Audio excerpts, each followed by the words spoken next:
ವಿಠಲ ವಿಠಲ ಪಾಂಡುರಂಗ ವಿಠಲ ಪಾರ್ವತಿ ಪರಮೇಶ್ವರ. ನಮ್ಮ ಯುವಕರು ಡ್ಯಾನ್ಸ್ ಮಾಡಿದ್ದನ್ನ ನೋಡಿದ್ರಿ. ಈಗ ನಮ್ಮಲ್ಲಿ ಮೋಸ್ಟ್ ಯಂಗೆಸ್ಟ್ ಬಹಳ ಕಿರಿ ವಯಸ್ಸಿನ ಕಲಾವಿದರು ಬರ್ತಾರೆ, ನಿಮ್ಮ ಮುಂದೆ ಅದ್ಭುತವಾಗಿ ನೃತ್ಯ ಮಾಡ್ತಾರೆ. ಬಹುಶಃ ಇಷ್ಟು ಕಿರಿಯ ಕಲಾವಿದೆ ನಮ್ಮ ತಂಡದಲ್ಲಿ ಬೇರೆ ಯಾರೂ ಇಲ್ಲ, ಅವರೇ ನಮ್ಮ ಕಿರಿಯ ಮೋಸ್ಟ್ ಅತ್ಯಂತ ಕಿರಿಯ ಕಲಾವಿದೆ. ಯಾಕಪ್ಪ ಅಂದರೆ ಅವ್ರ ಸೈಜು ಸ್ವಲ್ಪ ಚಿಕ್ಕದು, ಅಂದರೆ ವಯಸ್ಸಲ್ಲಿ ಅವರು ನಮ್ಮೆಲ್ಲರಿಗಿಂತ ತುಂಬ ಹಿರಿಯರು. ಅವರು ಈಗ ನಿಮಗೋಸ್ಕರ ಒಂದು ಅದ್ಭುತವಾದ ನೃತ್ಯ ಮಾಡ್ತಾರೆ. ದಯವಿಟ್ಟು ಜೋರಾದ ಚಪ್ಪಾಳೆಯಿಂದ ಸ್ವಾಗತಿಸಿ ಬಿ ಜಯ. ಇವರು ಜೋಕೆ ನಾನು ಬಳ್ಳಿಯ ಮಿಂಚು ಈ ಹಾಡಿಗೆ ನೃತ್ಯ ಮಾಡ್ತಾರೆ ನಿಮ್ಮ ಮುಂದೆ.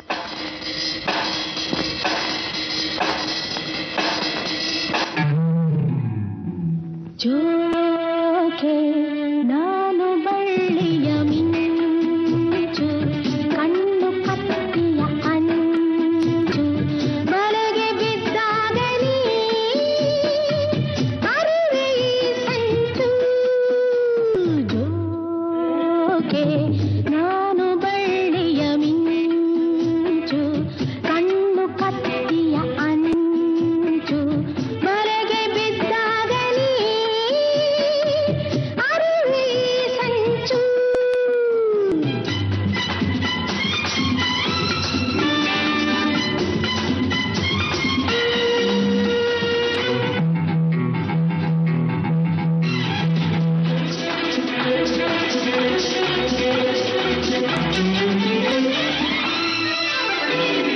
ಸೊಂಟ ಬಳುಕುವಾಗ, ಉಯ್ಯಾಲೆ ಆಡುವಾಗ, ಉಲ್ಲಾಸ ಮಾಡು ನೀಯಾಗ. ತುಂಟು ನಗೆಯ ಬಾಣ, ನೆಟ್ಟಾಗ ನಿಂಗೆ ಜಾಣ, ನೀ ನನ್ನ ಬಂದಿ ಆಗ. ಚಂದದ ಕೆಂದತಿ ಜೇನೆ ಹೀರುವ ತುಂಬಿ ಆಗುವಾದರೆ, ನಂತರ ಮತ್ತು ಬನೆ ನಿಧನ ನಿಧನ. ಜೋಕೆ ನಾನು ಬಳ್ಳಿಯ ಮಿಂಚು, ಕಣ್ಣು ಕತ್ತಿ ಅಂಚು, ಬಲೆಗೆ ಬಿದ್ದಾಗಲಿ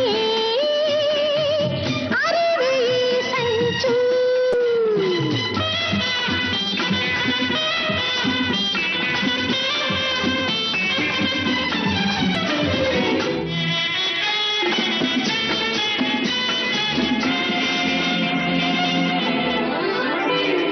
ಏನು ಹುಡುಕುವೆ ನೀನು, ನನ್ನತ್ತ ನೋಡುವೇನೋ, ನಂಗಿಷ್ಟ ರತಿ ಬೇಕೇನೋ. ಹೆಜ್ಜೆ ಇಡುವ ಮುನ್ನ ನೀ ನೋಡುವೊಮ್ಮೆ ನನ್ನ, ಸನ್ನೆಯ ತಿಳಿವ ಚೆನ್ನ. ಎಚ್ಚರ ಬೆಟ ದೀಪವಾರಿದೆ, ಕತ್ತಲಾಗಿದೆ ಬಲ್ಲೆಯ ಜಾಲಗಿ, ತಪ್ಪಿ ಓಡುವ ವಿಧಾನ ವಿಧಾನ. ಜೋಕೆ ನಾನು ಬಳ್ಳಿಯ ಮಿಂಚು, ಕಣ್ಣು ಕತ್ತಿಯ ಅಂಚು, ಬಲೆಗೆ ಬಿದ್ದಾಗಲಿ ಅರಿವೆ ಸಂಚು.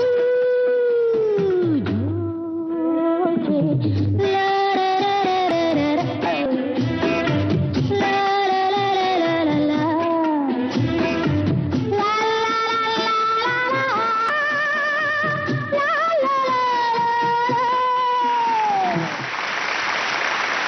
ಆ ವಯಸ್ಸಿನಲ್ಲಿ ಎನರ್ಜಿ ಇಟ್ಕೊಂಡು ಅಷ್ಟು ಹುಮ್ಮಸ್ಸಿಂದ ಅವರು ನೃತ್ಯ ಮಾಡ್ತಾರೆ ಅಂದರೆ ಅವರು ನಮ್ಮೆಲ್ಲರಿಗೂ ಕೂಡ ಒಂದು ಐಡಲ್ ಆಗಿದ್ದಾರೆ.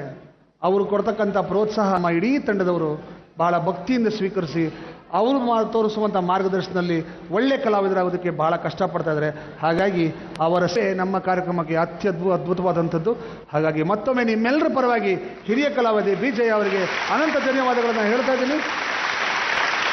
ನನ್ನ ಹೆಂಡತಿ ಒಂದಿನ ಒಂದು ಮೇಕೆನ ಮನೆ ಕರ್ಕೊಂಬಂದು, ನಾನು ನೋಡಿದೆ, ಏನು ಎಮ್ಮೆನ್ ಕರ್ಕೊಂಡ್ಬಿಟ್ಟಿದ್ಯಾ?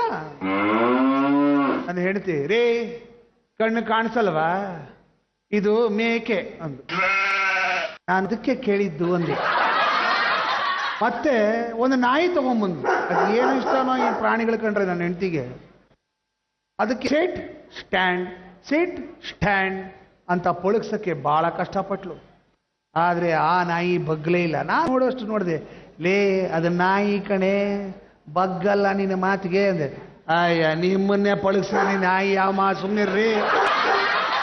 ಒಟ್ಟಿನಲ್ಲಿ ಗಂಡ ಹೆಂಡತಿ ಯಾವಾಗಲೂ ನಗನಗ್ತಾ ಇರಬೇಕು, ಜಗಳ ಆಡ್ತಾ ಇರಬೇಕು, ಸರ್ಸ ಇರಬೇಕು. ಇಂಥ ಅದ್ಭುತವಾದಂಥ ಒಂದು ಪರಿಚಯವನ್ನ ನಮ್ಮ ಧಾರಾವಾಹಿಗಳ ಮೂಲಕ ನಿಮಗೆ ತೋರಿಸೋದಕ್ಕೆ ಇಷ್ಟಪಡ್ತೀವಿ. ನಮ್ಮ ಧಾರಾವಾಹಿಯಲ್ಲಿ ಹೆಣ್ಣು ಅಳೋಲ್ಲ, ಯಾವಾಗಲೂ ಗಂಡೇ ಅಳೋದು. ನಮ್ಮ ಧಾರಾವಾಹಿಯಲ್ಲಿ ಹೆಣ್ಣಿಗೆ ಶೋಷಣೆ ಒಳಗಾಗದೇ ಇಲ್ಲ, ಗಂಡೇ ಶೋಷಣೆ ಒಳಗಾಗೋದು. ಟೋಟ್ಲಿ ಬೇರೆ ನಮ್ಮದು. ಇಂಥ ಅದ್ಭುತ ಧಾರಾವಾಹಿಯಲ್ಲಿ ಬೇಕಾದಷ್ಟು ಅದ್ಭುತವಾದಂಥ ಡೈಲಾಗ್ಗಳನ್ನು ಬರೆದಂಥ MS ನರಸಿಂಹರು ಮತ್ತೆ ನಿಮ್ಮ ಮುಂದೆ ಬಂದು ನಿಮ್ಮನ್ನು ರಂಜಿಸಿದ್ದಾರೆ. ದಯವಿಟ್ಟು ಜೋರ ಚಪ್ಪಾಳೆಯೊಂದಿಗೆ ಸ್ವಾಗತಿಸಿ MS ನರಸಿಂಹಮೂರ್ತಿ. ನಮಸ್ಕಾರ. ನವರ ತಿಂಗಳ ಹತ್ರ ಬರ್ತಿರೋ ಹಂಗೆ ರೋಮಾಂಚನವಾಗುತ್ತೆ. ಈ ಸಲ ಅಂತೂ ವಿಪರೀತ ರೋಮಾಂಚನ. ಯಾಕೆ ಅಂದರೆ ಕನ್ನಡ ಭುವನೇಶ್ವರಿ ಕಿರೀಟಕ್ಕೆ ಮತ್ತೊಂದು ಗರಿ ಸೇರ್ಪಡೆಯಾಗಿದೆ. ಚಂದ್ರಶೇಖರ ಕಂಬಾರ ಅವರಿಗೆ ಜ್ಞಾನಪೀಠ ಪ್ರಶಸ್ತಿ ಮತ್ತೊಮ್ಮೆ ಲಭ್ಯ ಆಗಿದೆ. 8ನೇದು ಬಂದಿದೆಯಲ್ಲ, ಹಬ್ಬ ಇದಕ್ಕಿಂತ ಬೇಕಾ? ನೀವು ಭಾರತದ ಸಾಹಿತ್ಯಿಕ ಮ್ಯಾಪಿನಲ್ಲಿ ಕನ್ನಡದ ಸ್ಥಾನಮಾನವನ್ನು ನೀವು ಗುರುತಿಸಿದಾಗ ಒಂದು ಅಂಶ ವ್ಯಕ್ತವಾಗುತ್ತೆ.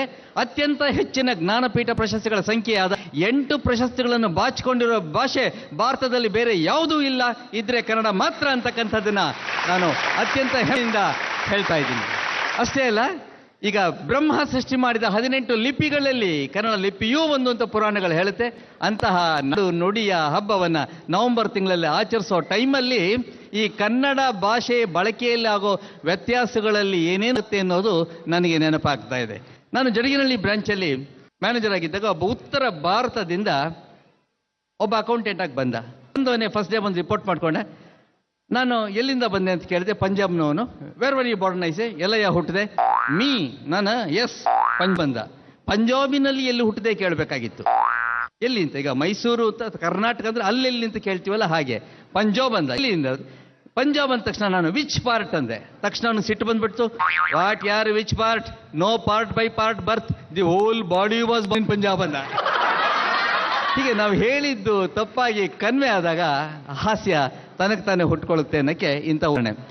ನಾನು ಮೈಸೂರು ಬ್ಯಾಂಕಲ್ಲಿದ್ದಾಗ ಈ ಕನ್ನಡ ಬಾರದವರಿಗೆ ಕನ್ನಡವನ್ನು ಕಲಿಸ್ತಕ್ಕಂಥ ಒಂದು ಅಪರೂಪದ ಅವಕಾಶ ಸಿಕ್ಕಿತ್ತು. ಉತ್ತರದಿಂದ ಬರ್ತಕ್ಕಂಥ ಪ್ರೊಬೇಷನರಿ ಆಫೀಸರ್ಸ್ನ 30 ಜನಕ್ಕೆ ಒಂದು ಬ್ಯಾಚ್ ಮಾಡಿ ಅವರಿಗೆ ನಾವು ಕನ್ನಡವನ್ನು ಕ್ಯಾಪ್ಸುಲ್ ಕೋರ್ಸ್ ಅಂತ ಒಂದು ವಾರದಲ್ಲಿ ಕನ್ನಡ ಹೇಳ್ಕೊಡೋದು. ಫಸ್ಟ್ ಡೇ ಅವ್ರು ಹೆಂಗಿರ್ತಾರೆ, 30 ಜನ ಅಸ್ಸಾಮಿಂದ ಬಂದಿರ್ತಾರೆ, ಮಹಾರಾಷ್ಟ್ರ ಬಂದಿರ್ತಾರೆ, ಡೆಲ್ಲಿಯಿಂದ ಬಂದಿರ್ತಾರೆ, ಮಣಿಪುರದಿಂದ ಒಬ್ಬ ಬಂದಿದ್ದ. ನಿನ್ನ ಹೆಸರೇನು? What sir, what what what, ಯಾವ ಊರು? ನೈ ಮಾಲೂಮ್ ಸರ್.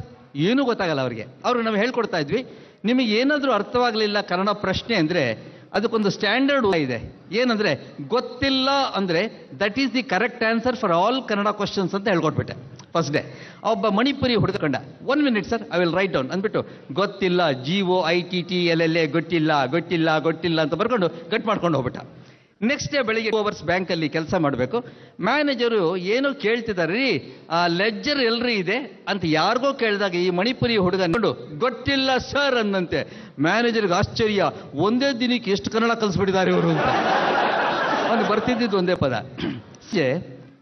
ಉಪ್ಪಾರಪೇಟೆ ಪೊಲೀಸ್ ಸ್ಟೇಷನ್ ಹತ್ರ ಅಂದ್ರೆ ಕಾರ್ಪೊರೇಷನ್ ಸರ್ಕಲ್ ಹತ್ರ ಹೋಗ್ತಾ ಇದ್ದಾನೆ. ಅಲ್ಲಿ ಯಾರೋ ಬಂದು ಕೇಳಿದ್ರು, ಪಲ್ಲವಿ ಟಾಕೀಸ್ ಎಲ್ಲಿದೆ ಅಂತ ಕೇಳಿದ್ರು. ಇವನು ಮಣಿಪುರಿ ಗೊತ್ತಿಲ್ಲ ಅಂತ ಅವ್ರು ಹೋದ್ರು. ಇನ್ನೇನೋ ಕೇಳಿದ್ರು, ಗೊತ್ತಿಲ್ಲ. ಅಲ್ಲಿ ಸಿಗ್ನಲ್ ಇದೆ, ಆ ಸಿಗ್ನಲ್ ಲೈಟಲ್ಲಿ ಈ BMTC ಬಸ್ ನಿಂತ್ಕೊಳ್ಳುತ್ತೆ. ಮುಂಚೆ BTS ಅಂತ ಕರೀತಿದ್ವಲ್ಲ, ಕೆಂಬಸ್ಸು, ಆ ಲೋಕಲ್ ಬಸ್ ಬಂದು ನಿಂತ್ಕೊಳ್ಳುತ್ತೆ.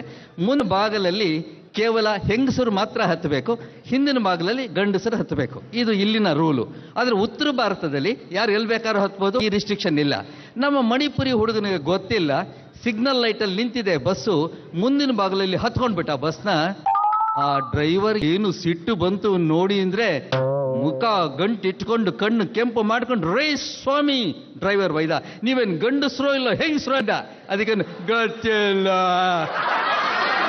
ನಮಸ್ಕಾರ. ವಿಠಲ ವಿಠಲ ಪಾಂಡುರಂಗ ವಿಠಲ.